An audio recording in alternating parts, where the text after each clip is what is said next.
નમસ્કાર વિદ્યાર્થી મિત્રો, ધોરણ 12 આર્ટ્સની અંદર વિષય ભૂગોળ, જેમની અંદર છેલ્લે આપણે ઓનલાઈન લેક્ચરની અંદર ચેપ્ટર નંબર 5 પરિવહન, એમની અંદર આગળના જે મુદ્દા સમજી, દક્ષિણ પેસિફિક જળમાર્ગ, પન્નામા નહેર, હવાઈ માર્ગો, એ પોઈન્ટ સમજતા છેલ્લે આપણે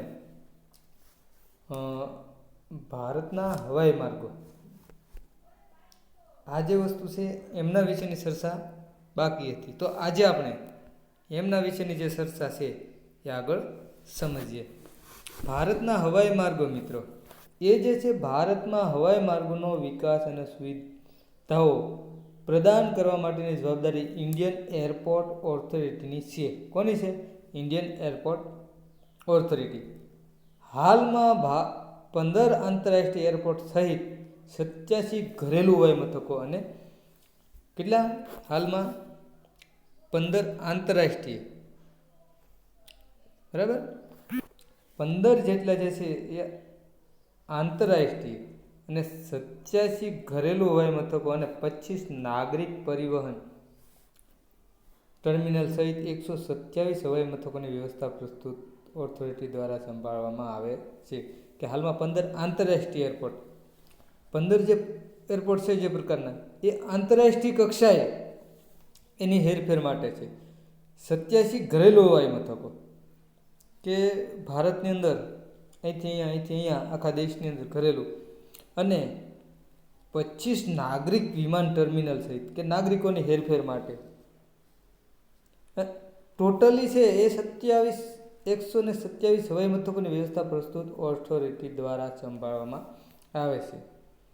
1953માં ભારતમાં હવાઈ પરિવહનનું રાષ્ટ્રીયકરણ કરવામાં આવ્યું અને તમામ કંપનીઓને 2 નવનિર્મિત નિગમો ઇન્ડિયન એરલાઇન્સ અને એર ઇન્ડિયામાં ફેરવી દેવામાં આવ્યું છે. આ 2 નામ છે એમને આપવામાં આવ્યા.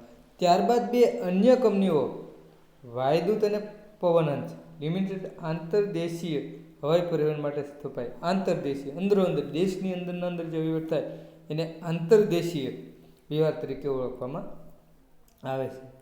દિલ્હી, મુંબઈ, કોલકાતા, ચેન્નઈ, બેંગલુરુ, અમદાવાદ, હૈદરાબાદ, અમૃતસર, જયપુર, નાગપુર, કોચી, ગુવાહાટી, લખનઉ, ભુવનેશ્વર, વિશાખાપટ્ટનમ વગેરે ભારતના મુખ્ય હવાઈ મથકો છે. આ જે બધા છે એ ભારતના મુખ્ય હવાઈ મથકો છે.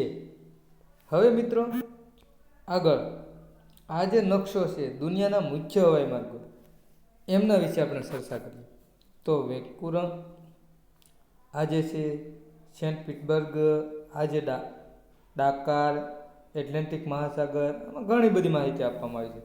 પરંતુ એ જ્યારે આપણે રૂબરૂ મળીએ ત્યારે નકશો સામે હોય અને તમે પ્રશ્નો સાથે આપણે એનું અભ્યાસ કરીશું. હવે છે પાઇપલાઇન. આ જે મુદ્દો છે મિત્રો પાઇપલાઇન વાળો, એ આપણા અભ્યાસક્રમની બહારનો છે. એટલે કે આ વર્ષનો જે અભ્યાસક્રમ બાદ કર્યો છે એમાં કોઈ પણ જાતની ચર્ચા છે નહીં. પરંતુ થોડા આપણી જાણ ખાતર આપણે એને સમજી લઈએ, થોડા સમય લઈએ કે પ્રવાહી પદાર્થો અને કુદરતી વાયુની હેરફેર માટે પાઇપલાઇન સૌથી વધુ સુવિધાજનક માધ્યમ છે. કે પરિવહન, કુદરતી વાયુની હેરફેર માટે ગેસ છે અને પાઇપલાઇન દ્વારા પાણી છે, પેટ્રોલિયમ અને તેની પેદાશો તથા કુદરતી વાયુને વધુ અંતર સુધી લઈ જવા માટે પાઇપલાઇનનો ઉપયોગ કરવામાં આવે છે. કારણ કે પાઇપલાઇન છે એક વખત નાખ્યા પછી વારંવાર એનો ખર્ચ આવતો નથી. દરરોજ ટ્રાન્સપોર્ટિંગનો ખર્ચ લાગે. એ પાઇપલાઇનની સુવિધાઓ આ મુજબ છે. ઉબડખાબડ ભૂમિ પર તથા જળ ક્ષેત્રોના તળભાગે પણ પાઇપલાઇન નાખી શકાય છે. કે ઉબડખાબડ ગમે એવી જમીન હોય તો પણ નાખી શકાય, અને નીચે પાણીની વચ્ચે પણ એ આપણે જોઈએ છીએ કે દરિયામાંથી ઘણી નર્મદાના પાણીની જે પાઇપલાઇનો છે આ બધી છે એ આવક થતી હોય છે. ઉર્જા ક્ષમતા તેમજ પર્યાવરણની સાચવણીની દૃષ્ટિએ તે ઉત્તમ વ્યવસ્થા છે. કે પર્યાવરણની સાચવણીની દૃષ્ટિએ આ છે કોઈ નુકસાન ન કરે કોઈ પણ પ્રકારે. વિશ્વમાં પાઇપલાઇનની સૌથી વધુ ગીચતા યુએસએમાં જોવા મળે છે. એક આપણે જીકે માટે મિત્રો, વિશ્વમાં સૌથી વધુ ગીચતા ધરાવતી પાઇપલાઇન તો યુએસએ.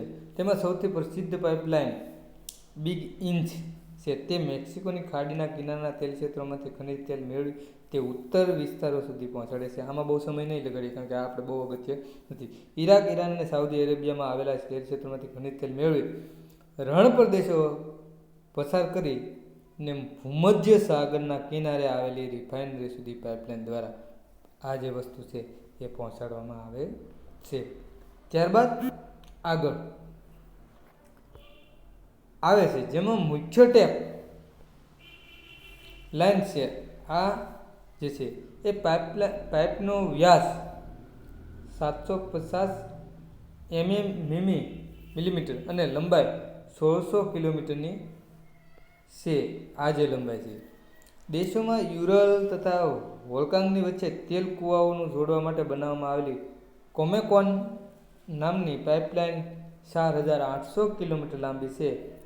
તે વિશ્વની સૌથી લાંબી પાઇપલાઇન છે. વિશ્વની, જો તમને કીધું વિશ્વની સૌથી, તો જે કોમેકો જે કોણ છે એ આ આપણે જનરલ નોલેજ માટે જ છે. આનો તમારે કોઈ ટેન્શન લેવા જેવું નથી કારણ કે આ જે છે એ 30% અભ્યાસક્રમમાં બાદ છે.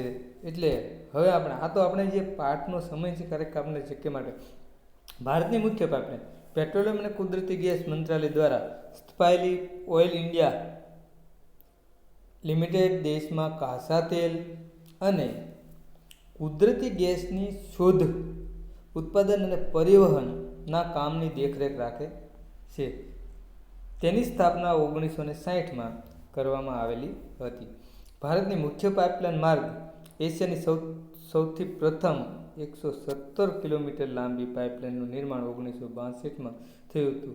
તે અસમના નહરકટિયા તેલ કુવાઓથી નનુમતી અને તેનાથી આગળ બિહારમાં બૈરોની રિફાઇનરી સુધી લંબાયેલી છે. બિહારમાં આવેલી બૈરોનીથી એક પાઇપલાઇન કાનપુર સુધી અને બીજી પાઇપલાઇન બંગાળની ખાડી પર આવેલા હલ્દિયા બંદર સુધી નાખવામાં આવી છે.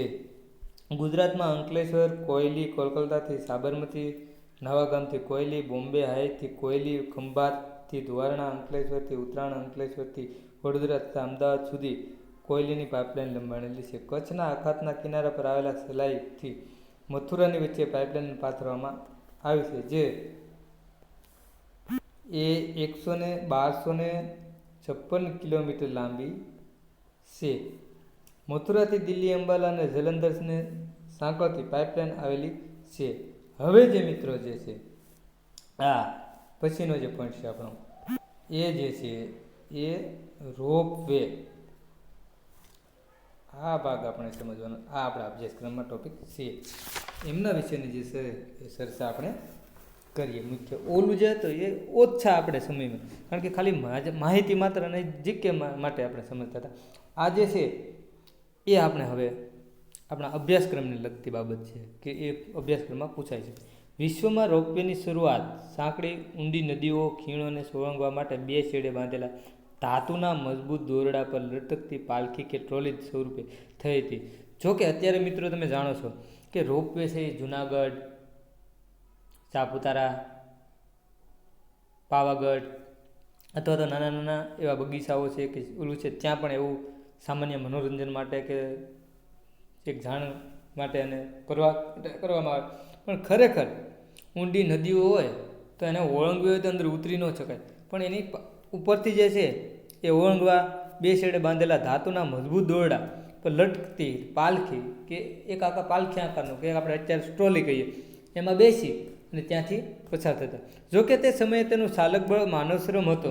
હવે લાંબા અંતર માટે થાંભલા ઊભા કરી તેના પર દોરડા પાથરીને લટકતી ટ્રોલીઓને યાંત્રિક બળથી ખેંચવામાં આવે છે. આ પ્રકારે થતું પરિવહન તીવ્ર ઢોળાવ ધરાવતા પહાડો, દુર્ગમ ખીણો અને દલદલના વિસ્તારોમાં ઉપયોગી છે. અત્યારે હાલમાં જ તમને ખબર છે કે સૌથી મોટી રોપવે જે છે જૂનાગઢની અંદર ઘણા બધા વિવાદો વચ્ચે અત્યારે કે ભાઈ આવન જવન માટેની જે ટિકિટ છે, ફી છે એ વધારે છે, તો એનું એ મુખ્યમંત્રી દ્વારા એનું જે છે એ શરૂઆત કરવામાં આવી છે. હવે શરૂઆતમાં રોપવેનો ઉપયોગ ખનિજોની કારખાના સુધી હેરફેર માટે અને બાગાયતી પાકોને તળેટી કે પ્રસંસ્કરણ એકમ સુધી લાવવા માટે કરવામાં આવતો હતો. 20મી સદી દરમિયાન પ્રવાસન ઉદ્યોગના વિકાસની સાથે રોપવે પ્રવાસીઓની હેરફેરના સાધન તરીકે વધારે વપરાય છે. આ રોપવે છે પ્રવાસીઓની હેરફેરના સાધન તરીકે વધારે વપરાય છે. હવે વિશ્વમાં રોપવે સ્વિટ્ઝરલેન્ડ, ઓસ્ટ્રેલિયા અને ચીન વગેરે દેશોમાં છે. ભારતમાં અનેક કારખાના, તેમાં ખાસ કરીને સિમેન્ટ ફેક્ટરીઓ, સોનાના ખડકોની હેરફેર માટે તે વિશેષ પ્રકારમાં ઉપયોગમાં લેવામાં આવે છે. ઉત્તરાખંડમાં જોશીમઠથી ઓલી સુધી રોપવે આવેલો છે. આ ઉપરાંત જમ્મુ અને કાશ્મીર, પશ્ચિમ બંગાળ, હિમાચલ પ્રદેશ, રાજસ્થાન, મહારાષ્ટ્ર વગેરે રાજ્યોમાં પ્રવાસીઓની હેરફેરમાં તેનો વપરાશ થાય છે. કે પ્રવાસીઓની રાજસ્થાન, મધ્યપ્રદેશ, ગુજરાતમાં પણ એનો મિત્રો સમાવેશ થઈ ગયેલો છે. ગુજરાતમાં પાવાગઢ, મેં હમણાં તમને આગળ પોઈન્ટમાં કીધું હતું, અંબાજી અને સાપુતારા પ્રવાસીઓની હેરફેર માટેનો રોપવે કાર્યરત છે. ગિરનાર ખાતે રોપવે નાખવાની કામગીરી નિર્માણાધીન છે. આ જે ટોપિક છે મિત્રો, ગુજરાતમાં જે રોપવે છે એ નિર્માણાધીન છે, એના વિશેની જે ચર્ચા છે એ આપણે હમણાં કરી હતી કે આ જે છે અત્યારે ઓલરેડી એનું કામ છે એ પૂર્ણ થયેલું છે. હવે પરિવહન સંબંધી સમસ્યાઓ ઉકેલ. મુખ્ય શહેરોની ગીચતા, પ્રદૂષણ, ટ્રાફિક વગેરે પ્રશ્નોને હળવા બનાવવા માટે તેની નજીકમાં આધુનિક પરિવહન સંબંધી સમસ્યાઓના ઉકેલ માટે કે મુખ્ય શહેરોની ગીચતા, પ્રદૂષણ, ટ્રાફિક વગેરે પ્રશ્નોને હળવા કરવા કે એને હલ કરવા માટે, ઓછા કરવા માટે તેની નજીકના આધુનિક ઉપનગરો વસાવી શહેરનું ભારણ છે એ ઘટાડી શકાય છે. આ એક મુખ્ય મુદ્દો છે મિત્રો. અત્યારે સમસ્યા ખૂબ જ છે કે મોટી સમસ્યાઓ છે એ શહેરીકરણની ગીચતા, પ્રદૂષણને એવું બધું ઘટાડવા માટે ઉપનગર આપણે કહીએ ને, એનો એક વિભાગ છે, એનો ભાગ દૂર દૂર સુધી શહેરો વસે. શહેરમાં માર્ગ વ્યવહારના ટ્રાફિકને ઓછો કરવા માટે ફ્લાયઓવર બનાવવામાં આવે તેમજ મેટ્રો રેલ કે મોનોરેલનો વિકાસ કરી ટ્રાફિક પર અંકુશ મેળવે. કે ભાઈ ઓવરબ્રિજ, સુરત, અમદાવાદ, મુંબઈ આવા બધા સિટીમાં તમે જાઓ તો ઓવરબ્રિજ, ઉપર નીચેના રોડ, આવી બધી જે શરૂઆત કરવામાં આવી જેથી કરીને ટ્રાફિક પર અંકુશ લાવી શકાય.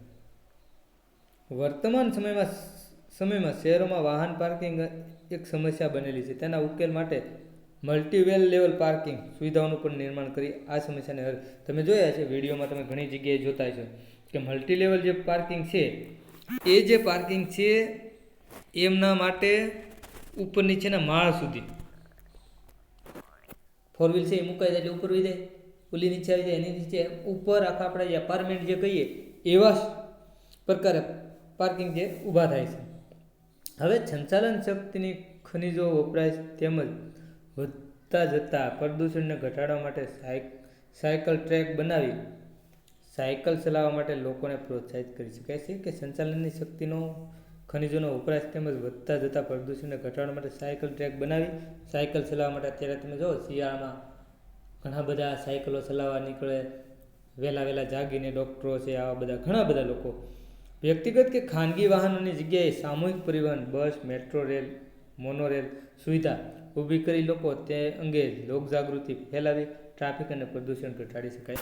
એક ધારા પોતપોતાના વાહન, પ્રાઇવેટ વાહન લઈને જાય મિત્રો, એના બદલામાં જો આ બધું છે એ અલગ કરી દેવામાં આવે તો એક સાથે ભેગા મળીને જાય તો એમાં ઘણો બધો જે છે એ પ્રદૂષણ ફેલાવવાની, ટ્રાફિક અને પ્રદૂષણ ઘટાડી શકાય.